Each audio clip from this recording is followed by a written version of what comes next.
esta tercera edición de Cufa Cocina Fantástica, volver a recibir a Víctor Matellano, que ya es casi un hijo pródigo de nuestros festivales, está adoptado por nosotros. Cada año lo hemos tenido con algún motivo y esta tercera edición queríamos repetir contigo. La excusa era perfecta, tenemos el documental Aquel último tiburón, desde que me comentaste de su existencia nos apetecía mucho tenerlo aquí, y yo creo que ahora voy a dejar que lo presente él. Pusimos el tráiler justo después de un homenaje que realizamos con la prima Juan Mipol, y yo creo que él os va a presentar la película y después de la proyección tendremos unos minutos de coloquio con él para amenizar hasta la maratón pufa que tendremos. Muchas gracias. Víctor, por favor. Soy el telonero de la maratón, eso está bien. Eso está divertido, ¿no?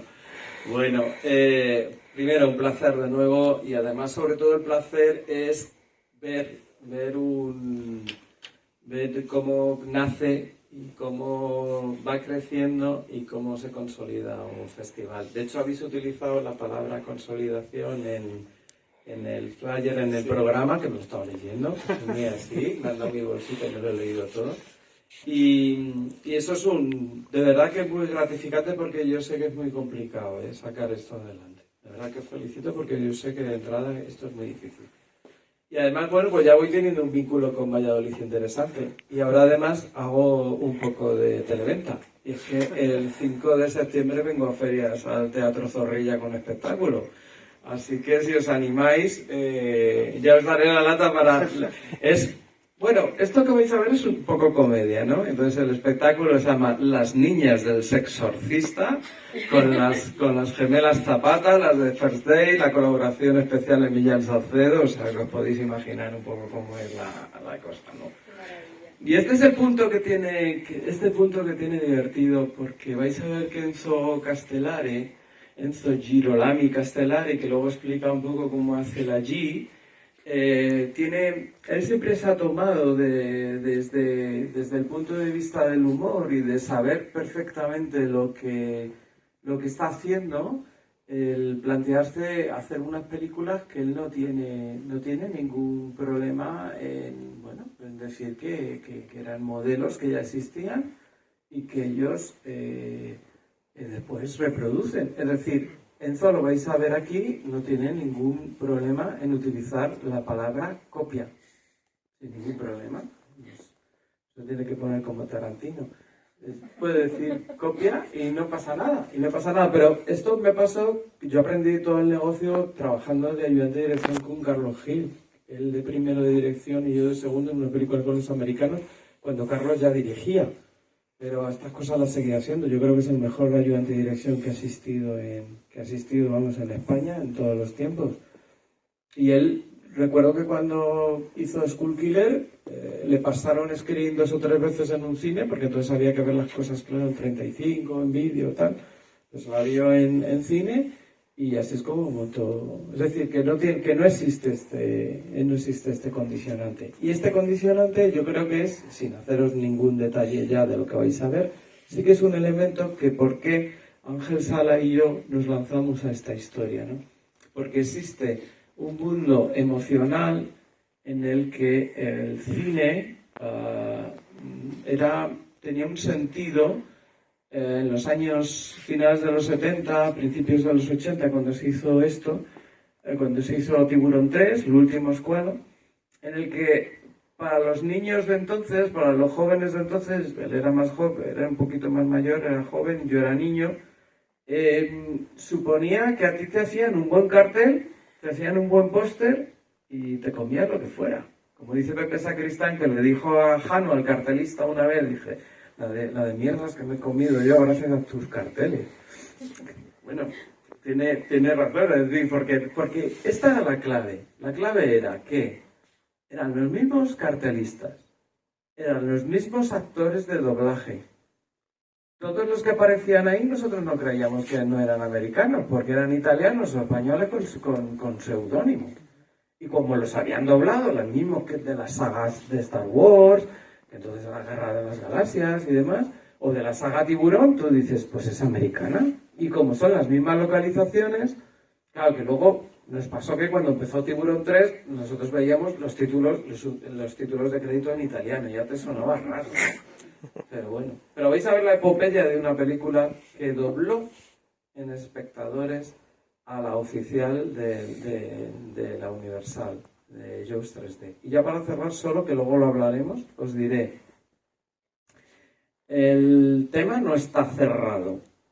Es decir, el tema tal y como queda aquí la película con Estados Unidos sigue en este momento actual, porque nosotros estamos teniendo problemas con eso. Así que no os digo nada más, pero que luego os cuento los problemas que hay ahora, sigue habiendo para ver Tiburón 3 en Estados Unidos. Así que nada, y disfrutar de Enzo, que es un tipo maravilloso, es un hombre de mar, un pirata en todos los sentidos, es maravilloso. Bueno, vigilaremos que no tengáis el partido en los móviles y en un ratito nos vemos para comentar con Víctor. Muchas gracias por venir. De conocer un poco mejor qué se esconde detrás de esta historia. La verdad es que es una película que, entre comillas, no tendría que haber existido, al menos como Tiburón 3. Y este es un documental sobre cómo ha surgido esa película. ¿A quién se le ocurrió la idea de este documental? Que está detrás Vanessa Bocanegra en el guión, Ángel Sala y estás tú también. ¿Cómo ha sido ese proceso? Pues Enzo, es que siempre le he contado que para mí fue absolutamente... Yo la vi en el cine Salamanca de Madrid. Y claro, era muy niño y fui de los que piqué, como todo el mundo. Fuimos a verlo. Y entonces, claro, era fascinante porque sí que estaba esta cosa de los títulos italianos, ¿no? Esta cosa del principio, decía, no empieza con como el otro Roy Scheider, otro aire, ¿no? Y las canciones de los Onion, ¿no? De Guido e Mauricio de Angelis, ¿no? Que son maravillosos, absolutamente maravillosos. Entonces era esto.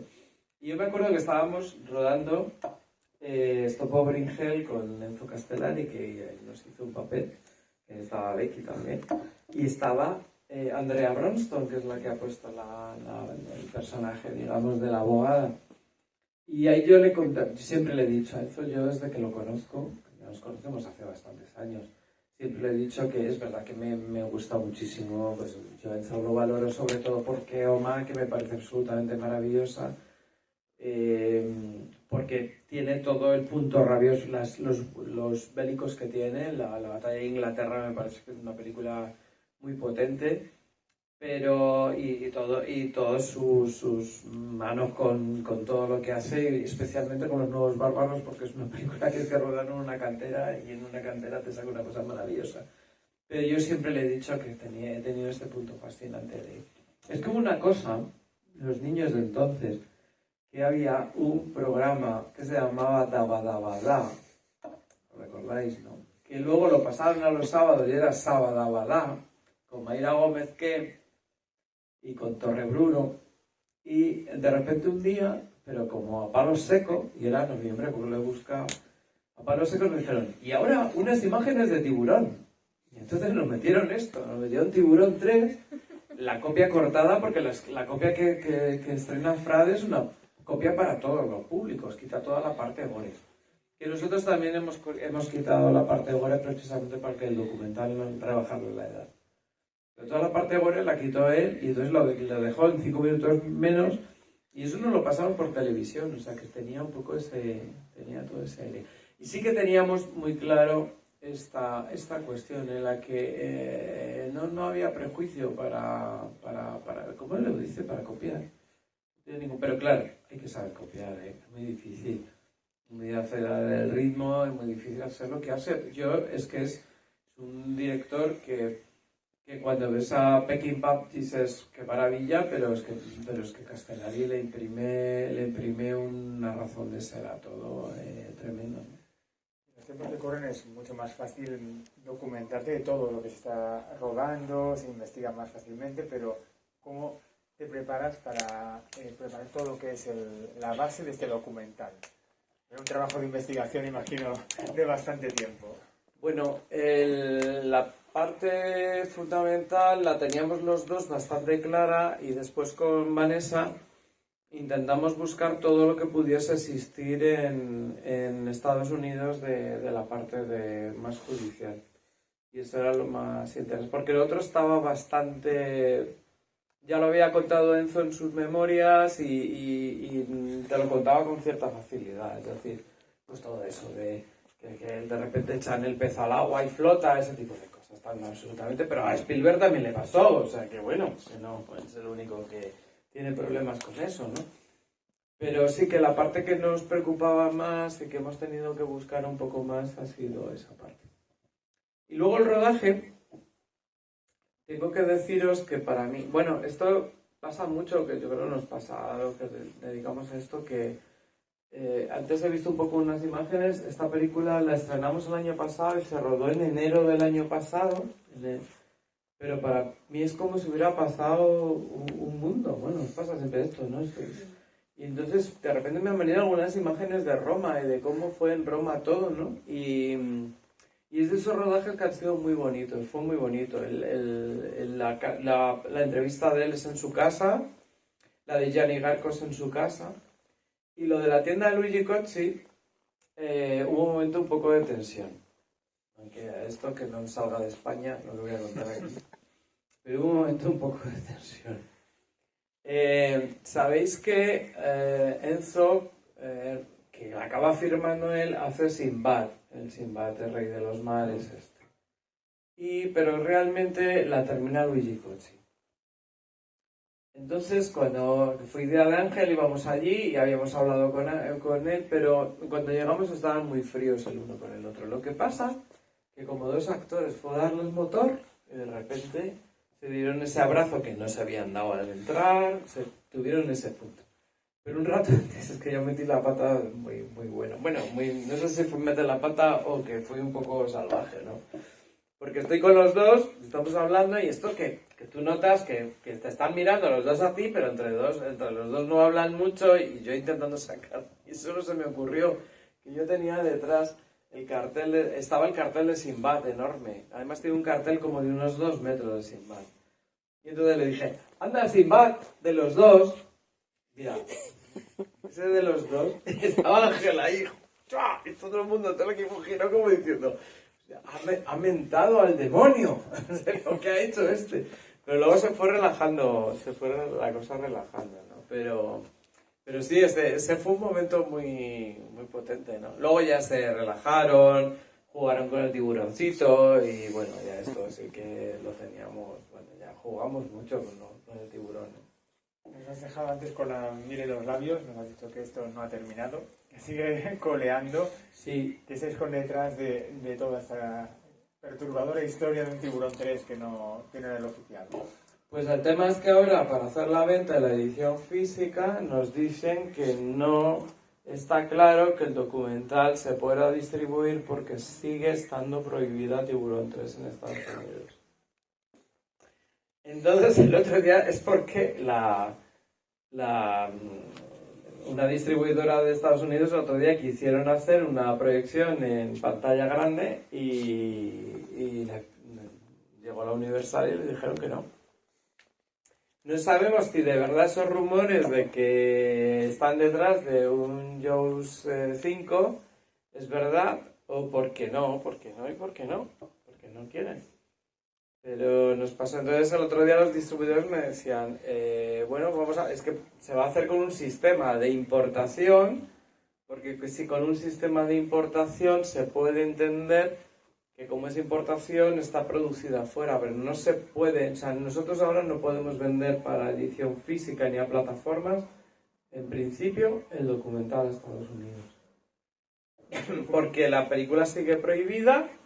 Y nosotros, claro, es que si lo contásemos con poco la película, pero que la película está ahí. Es una película que para el documental habéis estado a 3 manos. Estáis Vanessa, Ángel y tú. Así te conocemos mucho de estas películas que han pasado por el festival. Ángel, director de Sitges, y Vanessa, directora de Isla Calavera. ¿Cómo os unís ese trío para desarrollar este proyecto? No, ya nos conocemos hace mucho y yo creo que como tenemos gustos parecidos, en ese aspecto pues Vanessa tiene la cabeza en los hombros mejor que nosotros y eso está muy bien. Siempre necesitas en este tipo de cosas alguien que ponga orden, ¿no? Entonces eso es bastante interesante, ¿no? Yo creo que al final se trata de entender que lo que pasa en esta pantalla, lo que nosotros jugamos siempre esta pantalla, tiene un binomio de la parte artística, obviamente, pero hay una parte de industria y una parte de emocional que se va agregando a cada una de las edades, épocas de las personas, ¿no? Siempre eso va a funcionar, porque por eso hay muchas películas que han triunfado y que luego las ves y ocurre que dices, pues pasado el tiempo, fíjate, yo aquella película, pero es que tiene un punto emocional, ¿no? Y ese punto emocional, pues, tenía esa razón de ser en ese momento, aparte, vuelvo a decir, en el que había una avidez, en el que sí que es verdad que estaba entrando una cierta crisis del cine, estábamos en los años 80, pero hay una avidez por ver tres películas de este tipo, ¿no? Y porque hubiera más, ¿no? Fue el tiempo de las películas de los Bruce Lee de todo tipo, Bruce Lee, o sea, todos, la mayoría, que bueno, eran todos orientales, pero cada uno de un país, y obviamente no se llamaban ninguno Bruce. Cada uno tenía Lee a su manera, ¿no? Claro, se produjo un exploitation, ¿no? Muy claro, ¿no? Y entonces, bueno, en España nosotros tuvimos el nuestro propio, que fue el cine kinky, que entró también en aquellos años. Era bastante común ver el cine kinky a la vez que estas películas, pero claro, es que es un tiempo muy concentrado, son muy pocos años realmente, que coincide con esto, que se mezclaban además grandes distribuidoras, como era el caso de Izaro Films o el caso de José Frade, y claro, pues un tiempo en que la productora pues tenía muchas, porque se veía. Entonces ahí todas las variantes de Conan que compró Frade, los Sator, todas aquellas, ¿no? Que eran... Bueno, son películas de culto con el paso de claro, los años para un nicho muy concreto, pero... José Ramón Larraz decía que al cine de culto había que quitarle la T. Decía eso. Entonces, claro, tiene esta, pero primero, ahora, con el paso del tiempo, los espectadores de ahora tienen una mirada muy desprejuiciada. Ha habido un bache importante, que ha sido cuando se ha tenido una visión, por ejemplo, muy crítica con el Spanish Horror y demás. Entre los 90 y principios de los 2000 y tal.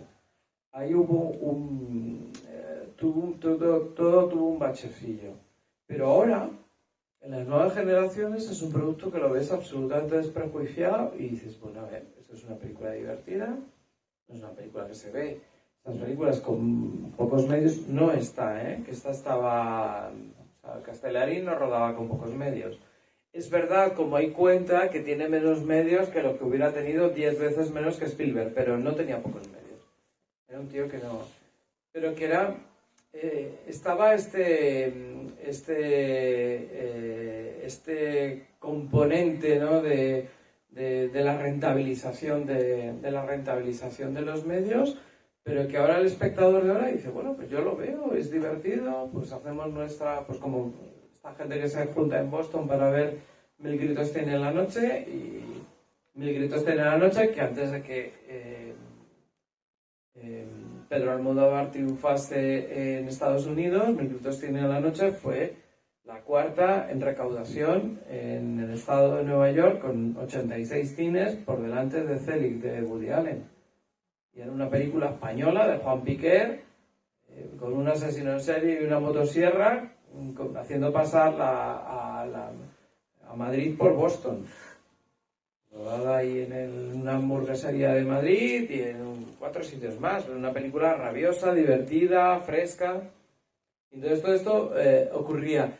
¿Se repetiría ahora ese fenómeno? O sea, no, se repite de alguna manera volviendo a aquellas películas. Yo no sé si funcionaría, pero al final un poco es lo que ha hecho Robert Rodríguez, Tarantino, algunos hemos hecho en algunos momentos también. volver un poco a esos mundos. Pero claro, fue un mundo irrepetible y una forma de entender el cine irrepetible. ¿Público? ¿Hay alguien que quiera preguntar algo? Pregunta ahí. Los problemas de distribución que has comentado, ¿los tenéis solo en Estados Unidos o es todos los sitios de habla inglesa, como decían en el documental? En principio es en todos los sitios de habla inglesa, pero por lo que sea, esta película se ha distribuido en Inglaterra sin problema. Yo no sé, los ingleses se lo han pasado esto, no les salió mal, no, vamos a ver. God Save the King, no. Es que no dirán esto, ¿por qué? Es que es absurdo, es un planteamiento absurdo. O sea, a ver, yo entiendo aquello, ¿vale? Yo entiendo que en 17 días, 20 millones de dólares solo en el estado de California, es como, y estás rodando la película, es como que para qué te dices, has venido a tocarme los huevos. Eso es verdad. Pero pasados los años, de verdad, ya es inocua la película, no te quita nada. Tiburón es Tiburón, jamás derrocará a Tiburón nada. Tiburón 2 es una película que está muy bien, jamás derrocará a Tiburón 2 nada. Esta película no le puede hacer... Lo que pasa que en ese momento, sí, porque era allí, porque era en casa. Pero no, en principio yo la he visto, está distribuida en Alemania, está distribuida en Inglaterra sin problema. Esto ha sido ahí. Y una sorpresa de hace 3 meses, os puedo decir. Y cuando dicen, oye, tenemos un problema, Víctor, que es que... Ya veremos. Entonces, bueno, lo vamos a hacer a través de Italia y se va a hacer en Europa y tal. De todas maneras, está, como habéis leído al final en los títulos de crédito, son documentales que se financian con el incentivo fiscal canario.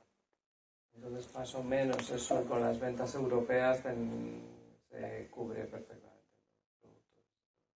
Pero a mí me haría ilusión que estén en Estados Unidos.